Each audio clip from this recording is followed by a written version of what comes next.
정치마쓰다 시작하겠습니다. 오늘은 서용주 맥 정치사회연구소장 윤희석 전 국민의힘 선임 대변인과 함께하겠습니다. 어서 오세요. 네, 안녕하세요. 안녕하세요. 네.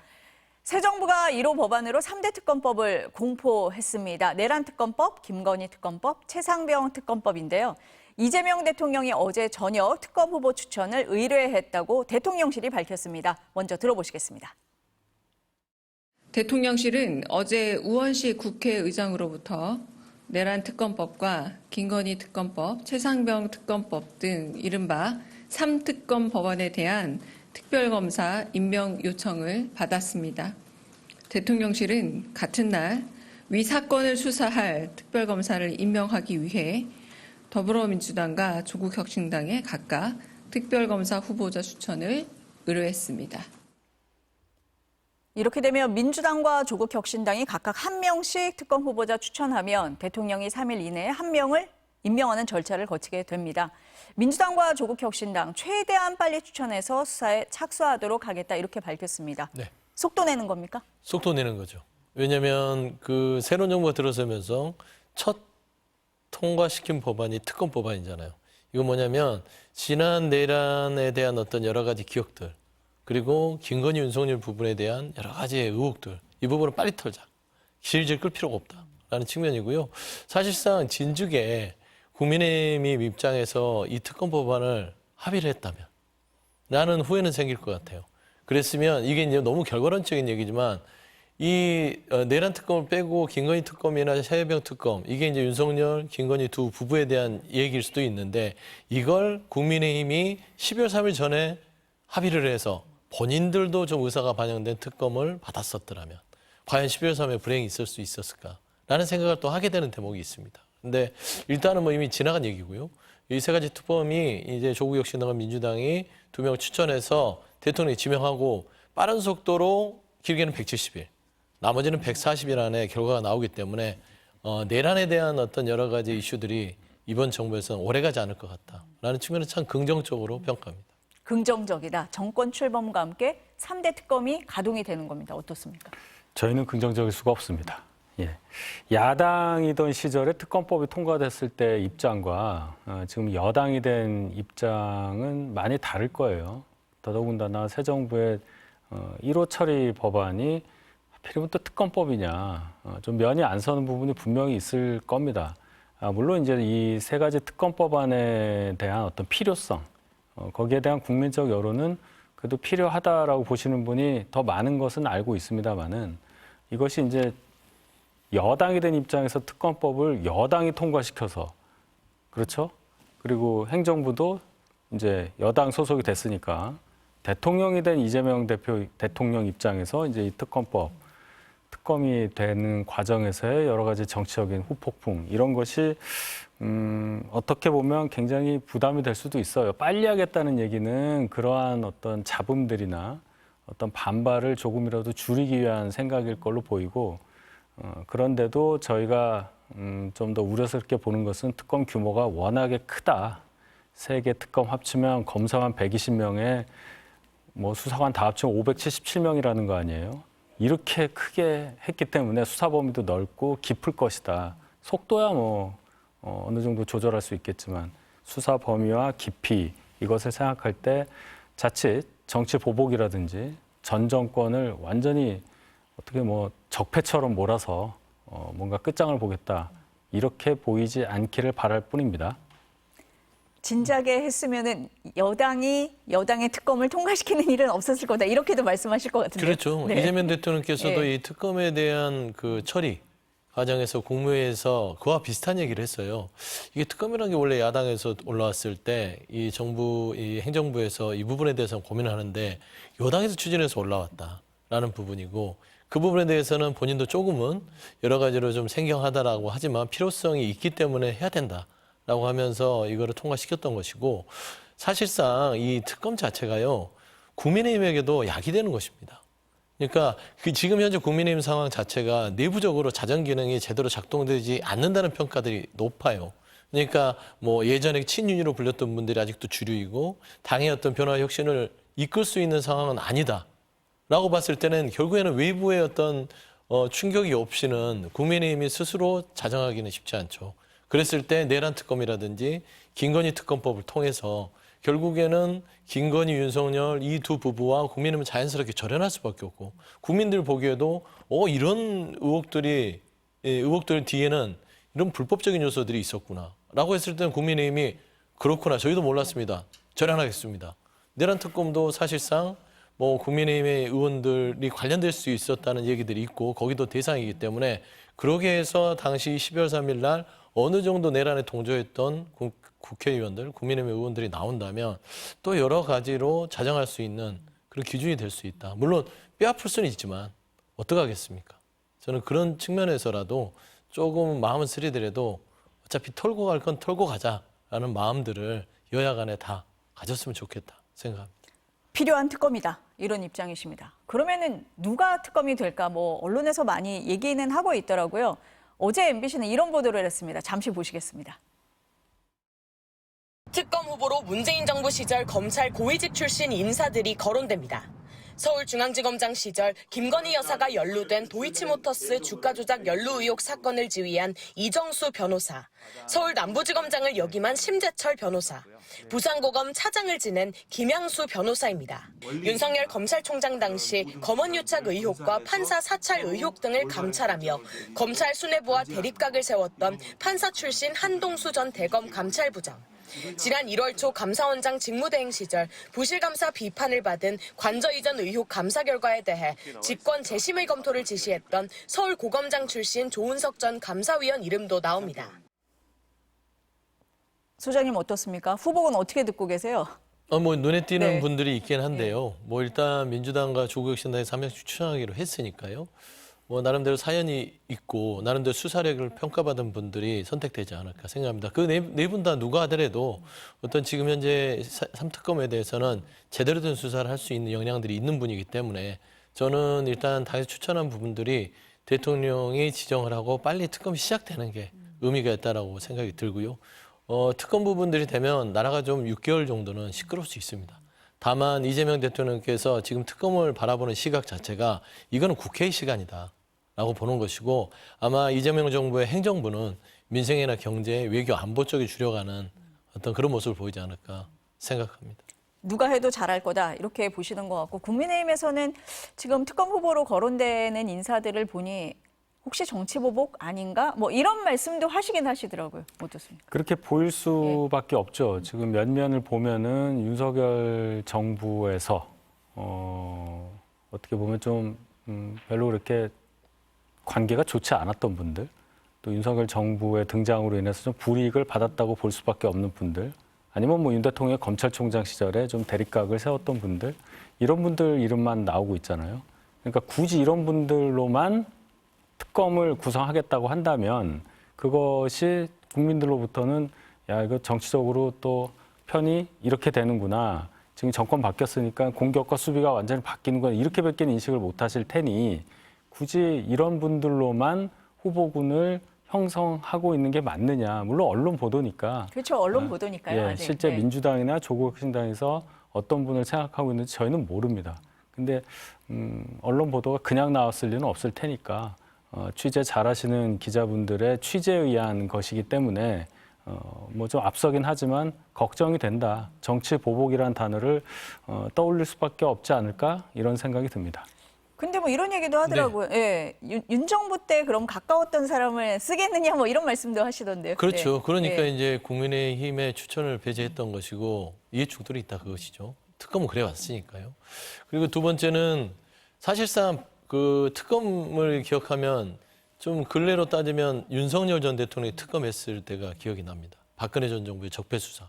그게 이제 윤석열 전 대통령도 당시에는 박근혜 정부한테 박해를 받고 좌천되고 해서 그런 부분들이 어떤 대립각이 있어서 과잉 수사가 있지 않았냐는 지적들이 있었어요. 물론 이제 그러한 부분도 고려될 수는 있다. 그렇지만 네 분 다 뭐 사적 감정을 가지고 굳이 이 특검 세계를 임하겠습니까? 그리고 특검 세계 자체가 자체적으로 다 사안들이 조금은 나눠져 있기 때문에 그렇죠. 전 뭐 그렇게 지난 박근혜 전 정부 때 특검 수사가 조금 다른 문제로 접근할 것 같고 정치보복 얘기는 나올 것 같아요.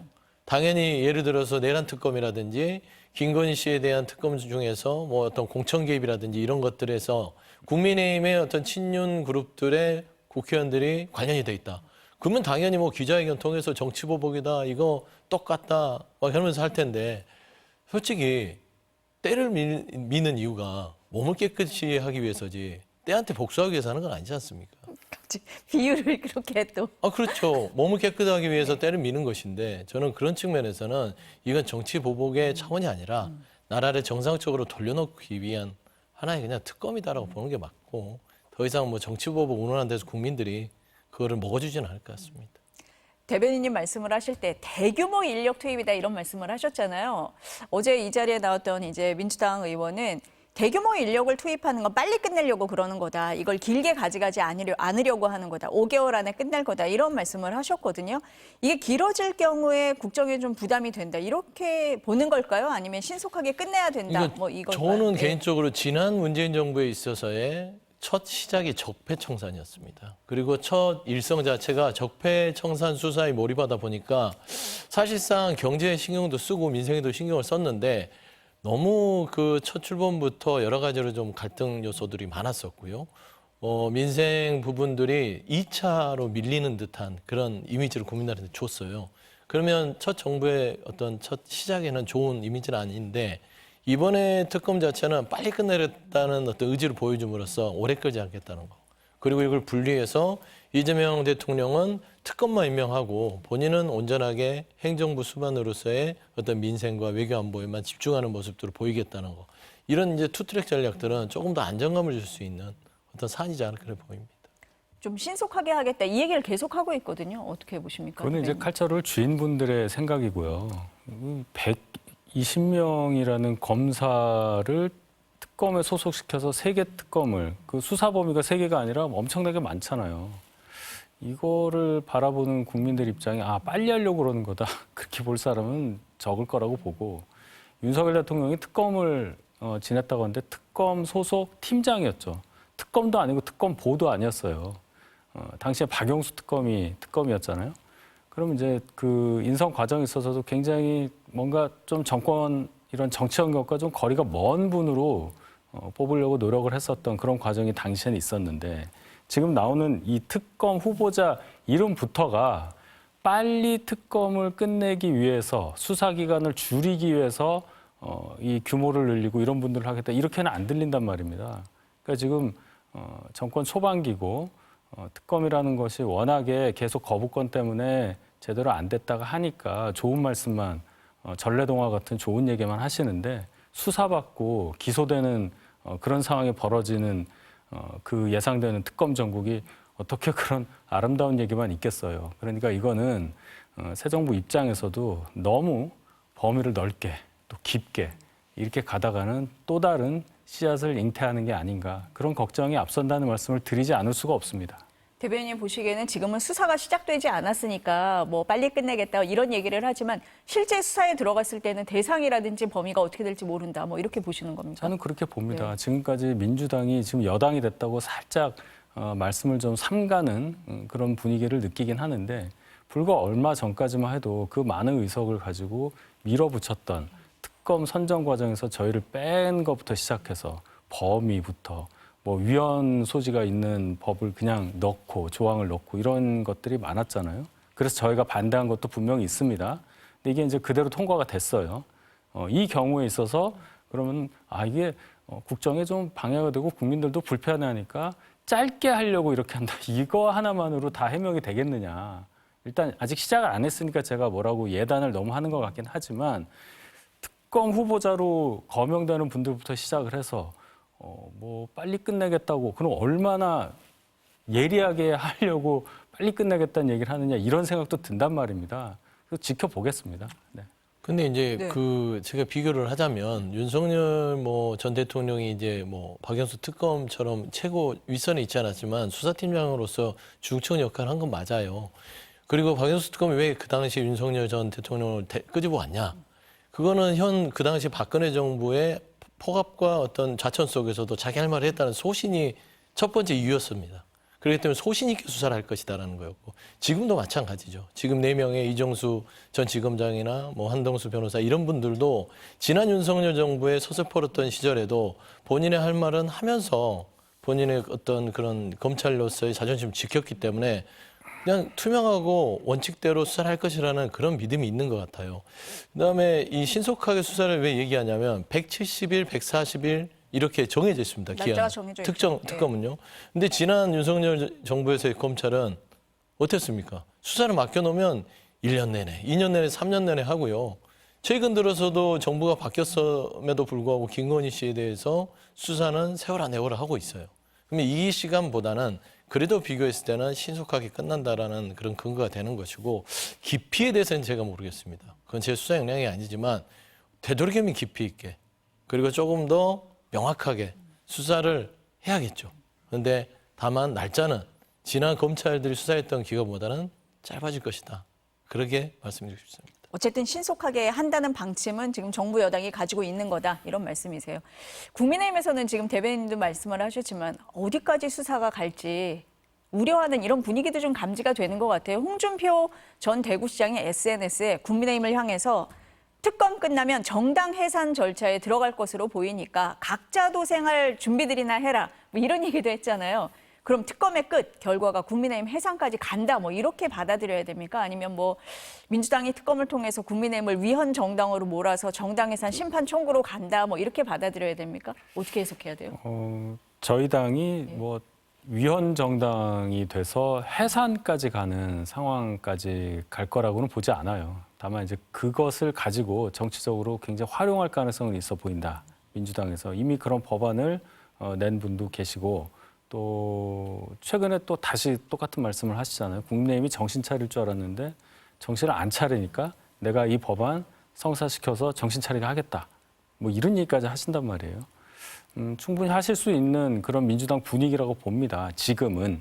그런데 저희가 뭐 그렇게까지 위헌 정당이 될 만한 그런 행위를 했다고 저희는 보지 않으나 일단 뭐 여러 가지로 의석수도 그렇고 행정부 권력도 민주당으로 가 있기 때문에 그렇게 하겠다고 했을 때 저희는 믿을 건 헌재밖에 없는 거죠. 근데 이제 헌재 구성도 또 이제 바뀌게 될 테니 걱정하는 분들이 당내에 많이 계신 거는 사실이에요. 근데 그렇게 했을 경우에 자 특검 3개 돌리고 또 그 다음에 저희 당 뭐 국회의원 대상으로 이제 수사 많이 하겠다는 얘기잖아요. 그리고 계엄 정국과 관련해서 또 그 이후의 상황에 대해서 저희 당의 어떤 행위를 두고 위헌 정당 제소까지 법무부 장관이 하고 누가 되실지 모르지만 이런 식으로 밀어붙였을 때. 과연 투트랙 전략으로 하는 게 정말 투트랙으로 받아들여질 거냐. 그냥 원트랙이죠. 이재명 대통령이 야당 대표 시절에 밀어붙였던 것과 뭐가 다르냐는 비난에 직면할 테니 그 상황은 안 올 거라고 그냥 믿어보고 싶습니다. 현실성은 별로 없다라고 보시는 건데 그럼 홍준표 전 대구시장은 경고하는 겁니까? 걱정하시는 겁니까? 뭘까요? 홍준표 전 시장님의 네. 입장은 굉장히 네. 독특하죠. 아마 독특한데. 그런 정치적 입장을 가진 분은 네. 우리나라에 한 분밖에 없다고 봅니다. 아마도 저희 당에서 오래 활동을 하셨고 여러 사정으로 인해서 불가피하게 탈당까지 하고 정계 은퇴까지 선언한 마당이니까 감정이 많이 남아있다고 저는 봅니다. 그 이상도 그 이하도 아니라고 생각하고 싶습니다. 걱정은 아니네요. 그러면 어떻게 보세요? 선생님? 그러니까 이제 네. 위헌 정당으로 그래도 오랫동안 보수의 명명을 이어왔던 정당 자체가 해산된다는 것은 정치사에서 굉장히 뼈아픈 일이지요. 되도록이면 안 그랬으면 좋겠어요. 사실상. 근데 이제 이 위헌 정당의 어떤 발언들은 민주당이 먼저 꺼낸 게 아닙니다. 국민의힘의 산 증인, 보수의 산 증인인 홍준표 전 대구시장께서 당신들이 지금 한 일은 위헌 정당에 준하는 일이다. 각자 도생 준비해라. 이건 뭐냐면 정신 차려라 이 말이겠죠. 지금 현재 그 안에서 위헌 정당 수준까지 올라와 있음에도 불구하고 스스로들 환골탈퇴하지 않고 혁신하지 않고 그대로 머문다면 최소한 특검이 끝나고 나면 위헌 정당으로서 뭐 거론될 수 있는 수준이다.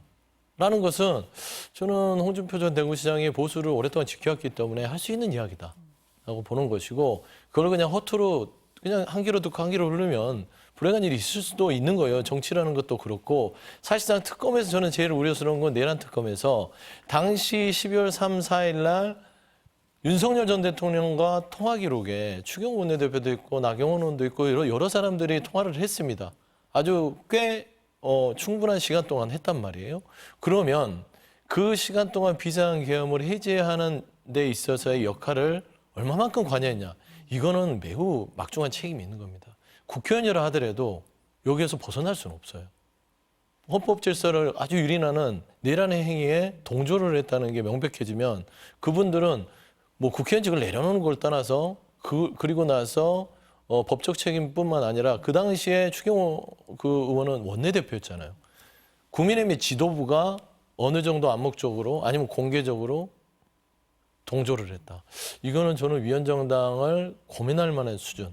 거기에 5월 10일 날 친윤 지도부가 당내에서 민주적으로 뽑힌 김문수 후보를 그 야심한 밤에 잘라내고 밖에 있던 한덕수 후보를 데려와서 옥류발려는 그 새벽에 참 괴이한 풍경.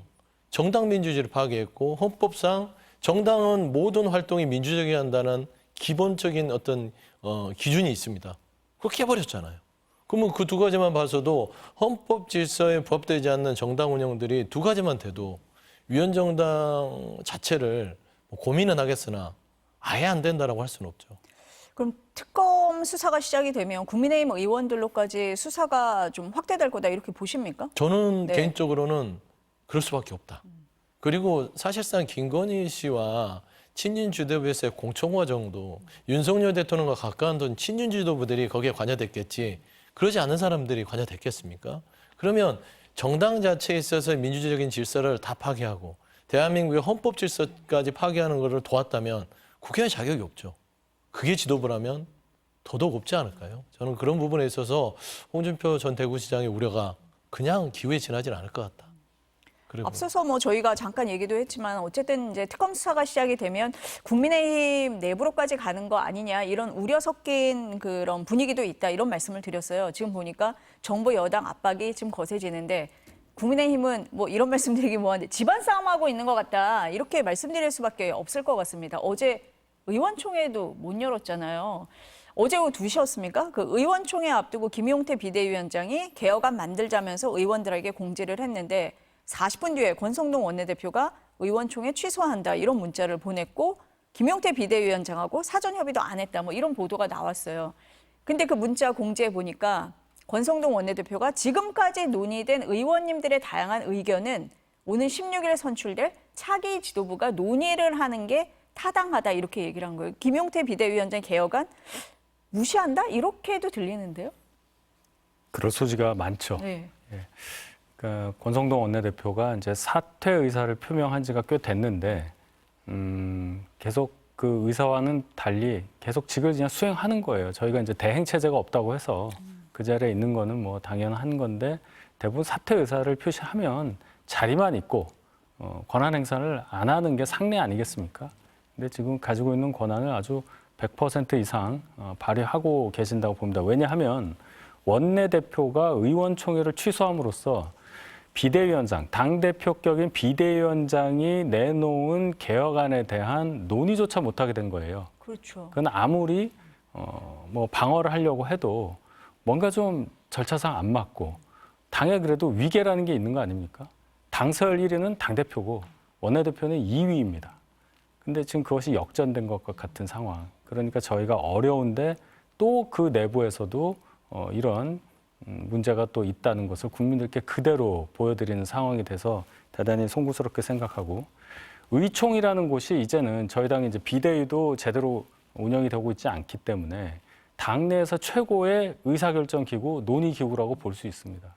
거기에서 여러 가지 의견이 나오는 것은 당연한 거고 그 과정을 통해서 어떤 나은 결론이 나오는 그런 것을 봐야 하는데 지금 너무 의견이 갈리니까 이건 당의 분열로 보일 것 같아서 의총을 하면 안 된다.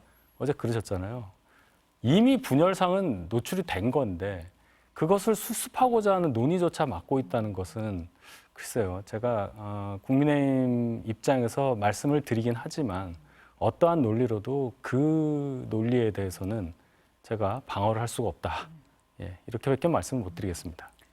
소장님 어떻게 보십니까? 그냥 쉽게 얘기하면 김용태 비대위원장을 인정하지 않겠다. 지난 6월 9일 비대위원장으로서 5대 혁신안을 올렸고 5시간에 뭐 여러 가지 뭐 경론이라고 하는 경론을 벌여서 뭐 한 발도 나간 게 없어요. 그리고 사실상 16일 새 원내대표에게 그냥 모든 걸 맡기겠다는 어떤 의지들이 당시에도 보였거든요. 그래서 제가 6월 9일 날 부로 김용태 비대위원장은 사실상 사퇴당한 거다.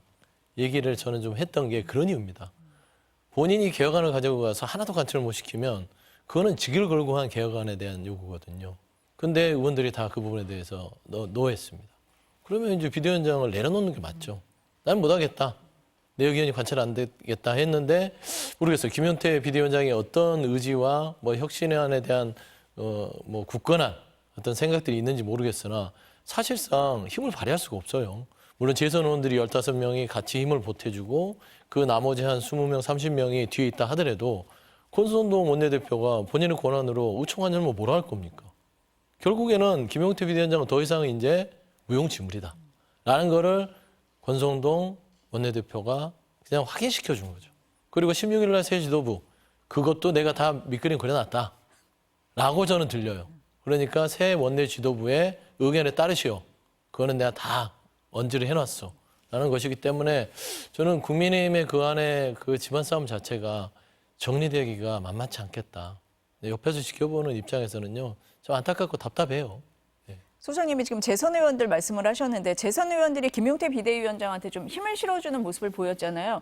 혹시 의총 열면은 그런 얘기가 더 많이 나올까 봐 아예 차단을 했다. 뭐 이렇게 보시는 분들도 있던데요. 네, 저는 그 가능성을 굉장히 높게 봅니다.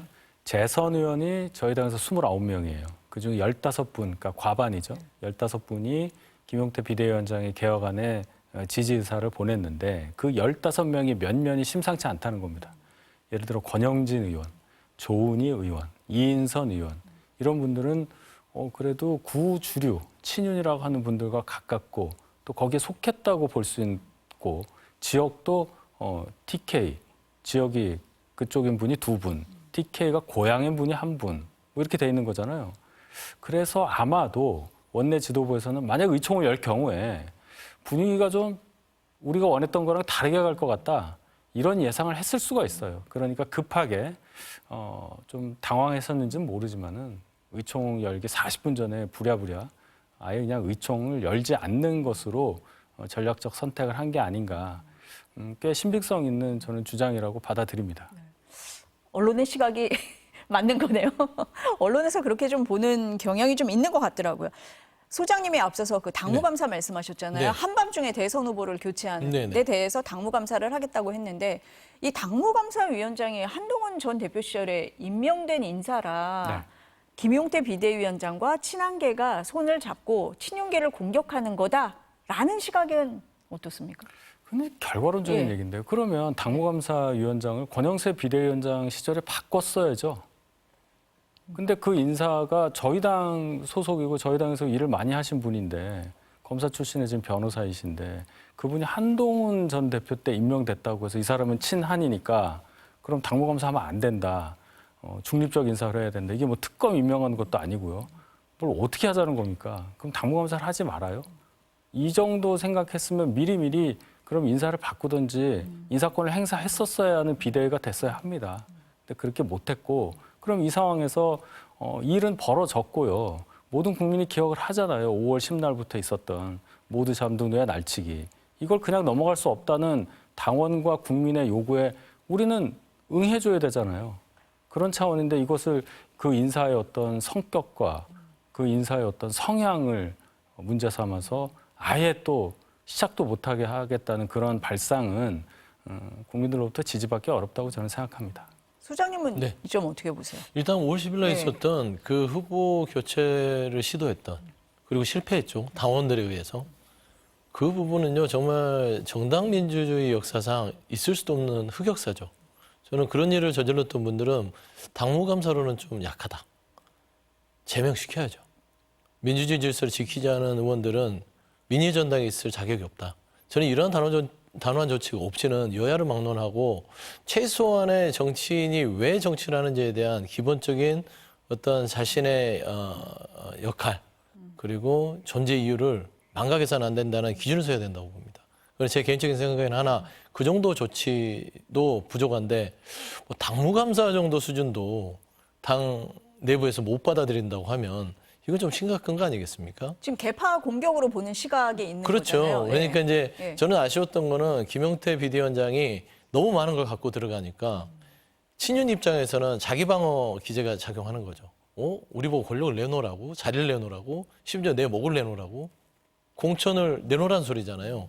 그러면 그거는 쉽지 않죠. 그래서 차라리 그냥 9월 전당대회 개최하는 것만 우리 합의합시다라고 던졌으면 어땠을까. 그리고 9월에 전당대회를 통해서 새로운 당대표가 그런 부분들을 처리하게끔 했으면 어땠을까. 라는 아쉬움은 있어요. 근데 한 번에 너무 많은 걸 밀어붙이니까 뜨거워 다들 물러섰던 것이고. 뒤늦게 이제 한 15명, 20명 모아서 들어갔는데 권성동 원내대표가 뭐 그걸 받아줄 이유가 뭐 있어요. 조금만 기다리면 제 생각에는 본인이 나름대로 조각한 새 원내 지도부가 친윤 일색으로 꾸려질 것 같은데 저는 그런 측면에서는 전략적으로 김용태 비대위원장이 조금 아쉬운 부분들이 남지 않았을까 싶습니다. 지금 권성동 원내대표 말씀을 하셨는데 조금 전에 기자회견이 끝났대요. 마지막 기자회견이었는데 뭐 내용에 당은 살아야 한다 이런 얘기가 있었다고 합니다. 다음 주 월요일입니다. 새 원내대표 선거가 있는데 오늘 아침까지는 출마 선언을 하실 분이 한 분도 없어서 이거 어떻게 된 거지 이렇게 생각을 했었는데 삼선의 송원석 의원, 김성원 의원이 출마 선언을 했다고 해요. 한 분은 경북, 한 분은 경기도. TK와 수도권으로 지역으로만 보면 나눠져 있습니다. 개파는 없는 겁니까? 저희 당이 이제 당원 당규에 개파 활동은 금지하고 있습니까? 그렇게 개파는 돼 있어요? 부인한다 이런 걸 이제 새로 만들었어요 대선 기간에. 그러니까 이제 개파라는 단어는 제가 뭐 쓰지는 않겠습니다만은 성격이 좀 다른 분들이죠. 정치적 성향도 다르고 지역도 다르고 저희 당은 영남에 이제 의원분들이 많이 계시고 또 수도권을 당연히 또 중시해야 되는 정당이라 항상 수도권 출신이냐 아니면 영남 출신이냐 아니면 뭐 정책의장은 뭐 수도권 뭐 원내대표는 뭐 영남 이런 식으로 보완을 하거나 이런 모습을 많이 보여왔죠. 일단 원내대표 선거에서 이렇게 성격이 다른 두 분이 경쟁을 하게 됐는데 결국 중요한 거는 저희가 이제 정권을 잃고 또 의석수도 많이 부족한 상태에서 의석수 엄청 많은 가장 많은 아마 여당일 거라고 저는 봅니다. 그동안 볼 때. 그런 여당과 뭔가 경쟁해야 하는 그런 기반을 다시 마련해야 하는 중책을 짊어져야 할 야당이 원내대표를 뽑는 선거라는 거. 그 관점에서 의원님들의 지혜로운 선택이 있기를 바라고 이게 그래서 앞으로 이 당은 어떻게 갈 거고 누구와 생각이 비슷한 분이 어떻게 할 거고 이런 해석이 최소화될 수 있도록 이 선거 과정에서 불필요한 잡음은 안 나오기를 저는 그렇게 바랍니다. 소장님은 네. 권성동 원내대표가 그림 다 그려놨다고 하셨잖아요. 네. 어떻게 그려놓으신 겁니까? 이게 네. 제 추측이라서 또 제가 또 이게 뭐 다 그려놨다고 하면 또 권성동 전 원내대표가 저를 또 고소고발할 수도 있으니까. 하지만 이제 전체적인 흐름을 봤을 때는 뭐 친윤 일색의 당은 맞아요.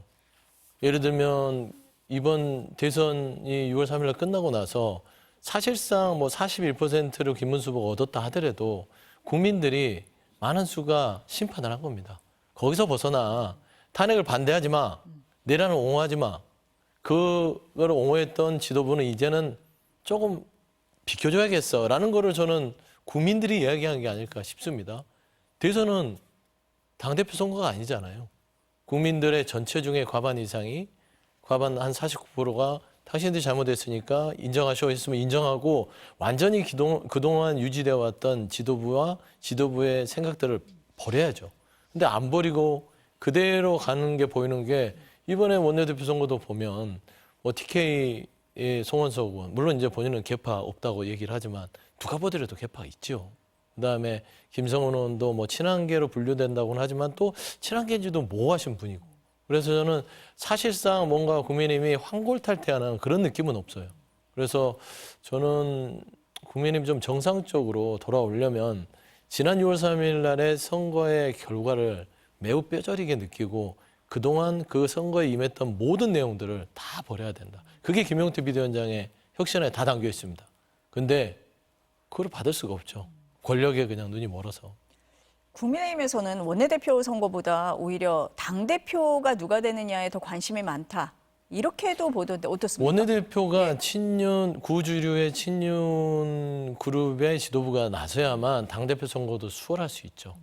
뭐 룰이라든지 여러 가지 이제 뭐 지도부 구성이라든지 그럼 미리 작업하는 겁니까 지금? 저는 그래서 추측하는 게 그런 네, 겁니다. 이게 계단식으로 해서 이걸 하고 나서 비대위로 가고 나서 전당대회를 갈지 아니면 전당대회를 갈지를 그냥 친윤 주류들이 그 끈을 놓지 않고 결정할 수 있게 되기 때문에 저는 그런 부분에 있어서 밑작업들이 이루어지지 않았을까라고 하는 것인데 사실 한번 지켜보시죠. 16일 날 이후에 과연 당내에서 대선에 참패했던 친윤 그룹들이 또 어떤 행보를 하는지 혁신할 수 있을까요?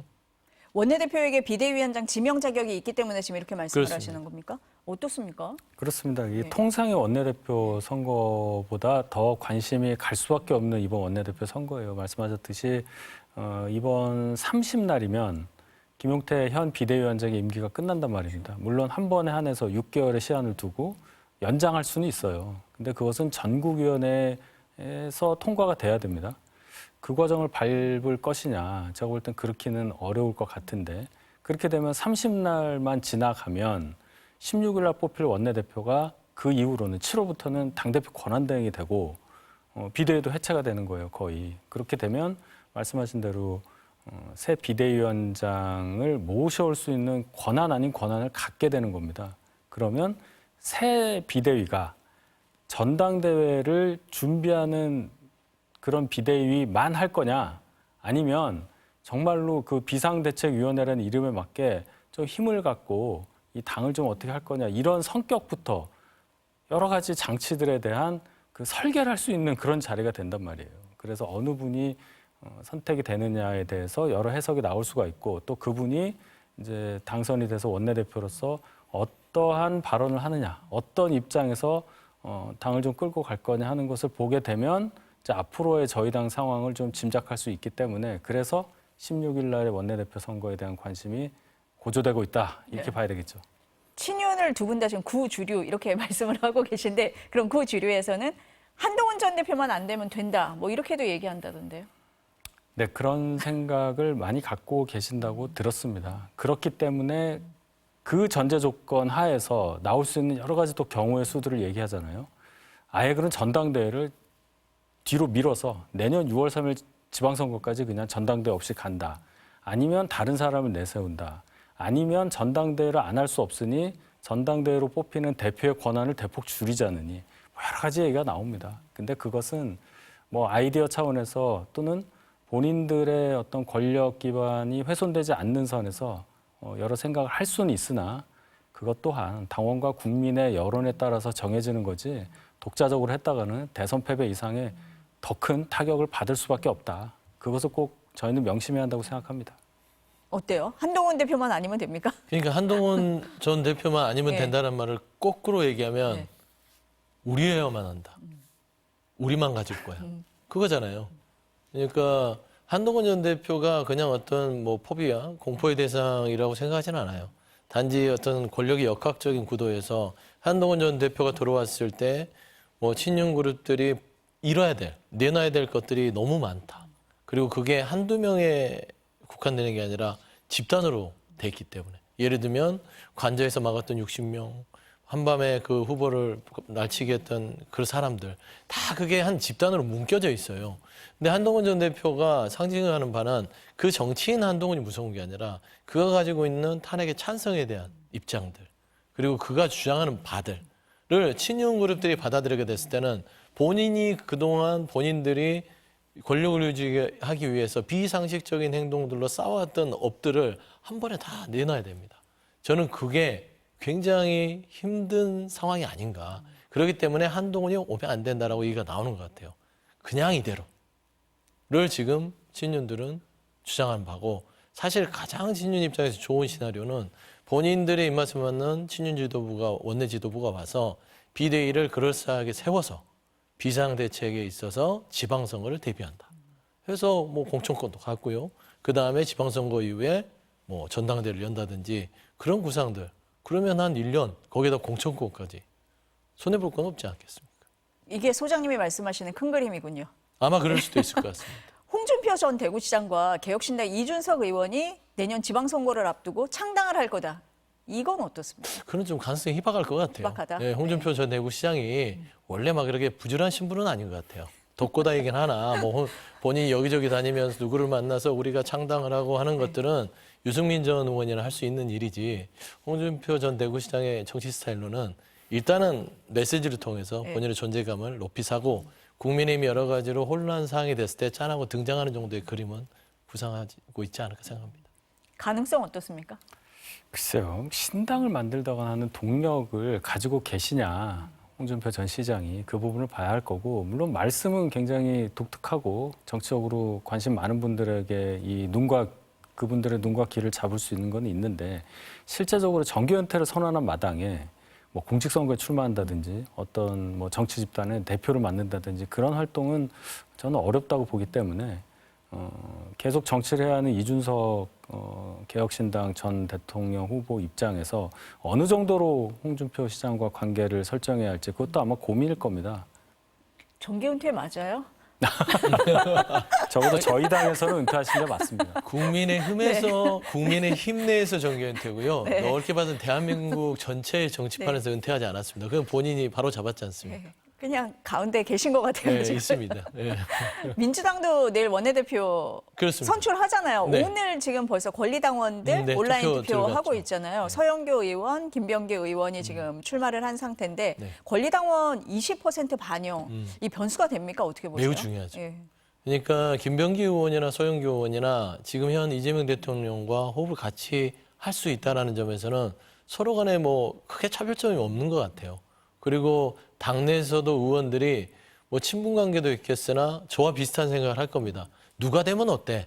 누가 되더라도 이재명 대통령과 여러 가지 이 민주당 내의 다른 당대표와 호흡을 맞출 수 있는 그런 사람이야라고 하는데 당원 20%가 관건인 것 같아요. 당원들은 그 두 사람을 어떻게 평가할까?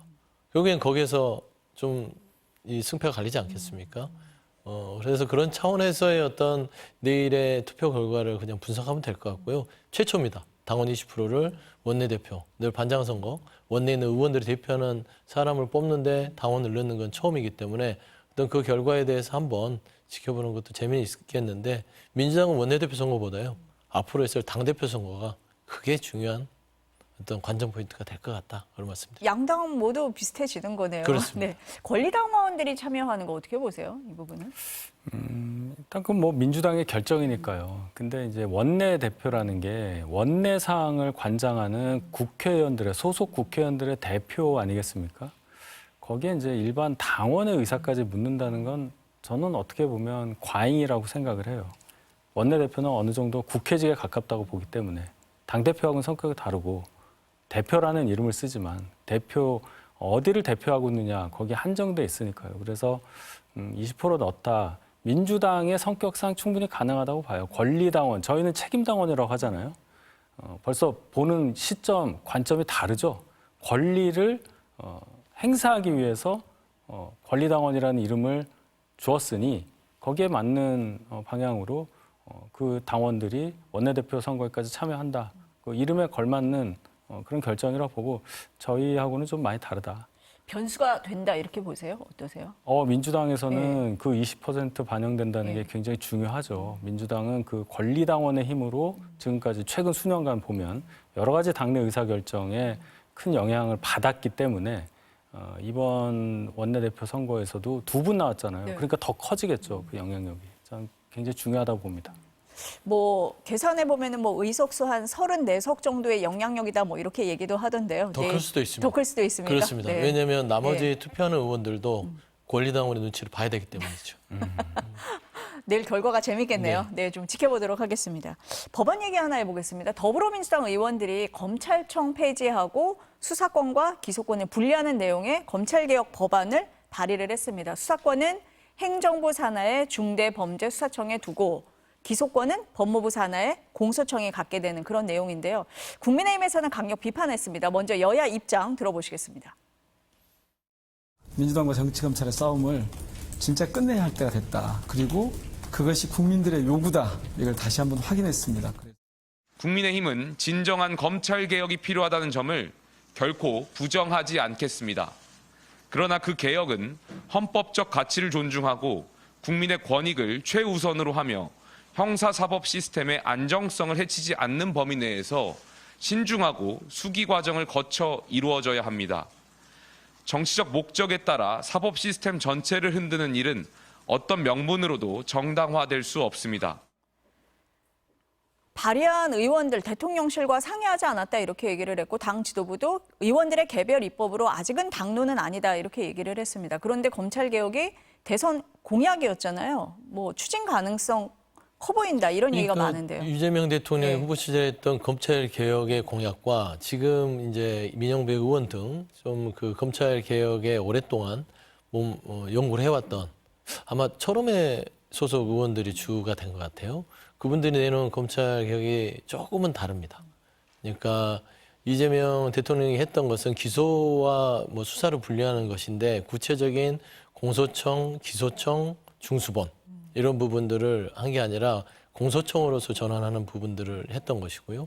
사실 속도도 대통령실은 이렇게 바로 하는 게 아니라 국민적인 여러 가지의 논의와 함의를 통해서 아까 김용태 비대위원장이 얘기를 잘 했어요. 전체적인 검찰의 사법 시스템을 훼손하지 않는 범위 내에서 여러 가지 논의를 거쳐야만 개혁이 완수될 수 있다라는 게 이재명 대통령의 공약이었죠. 그런 의미에서는 저는 이분들 개별 의원들의 이 검찰청법 개정안은 일단 그냥 하나의 화두를 던진 것이다. 시작점이다. 제가 봐서는 특검이 170일간이 끝난 다음에 논의될 수 있는 부분 같아요. 이미 특검에 지금 많은 검찰 인력이 들어가 있는데 뭐 들어가 있는 상황에서 이 검찰청법을 뭐 당론으로 추진해서 통과시키고 기소청, 공소청, 중수본 이걸 나눌 수 있다? 저는 그건 아닌 것 같고 최소 6개월에서 1년 정도의 어떤 검찰 개혁의 어떤 수기 과정이 있을 것이기 때문에 국민의힘 김용태 비대위원장 걱정 안 하셔도 된다. 그런 말씀을 좀 드리고 싶습니다. 대변인님은 어떻게 보세요? 그러니까 방향에 대해서 저희가 부정하지 않는다고 당대표가 비대위원장이 말씀하셨잖아요. 그런데 이제 저희가 여기에 대해서 왜 그러느냐라고 지적하는 부분은 왜 이렇게 서두르냐는 거예요. 얘기해봤냐는 거예요, 저희하고. 다른 생각을 가진 분들을 설득하려는 노력을 했냐는 거예요.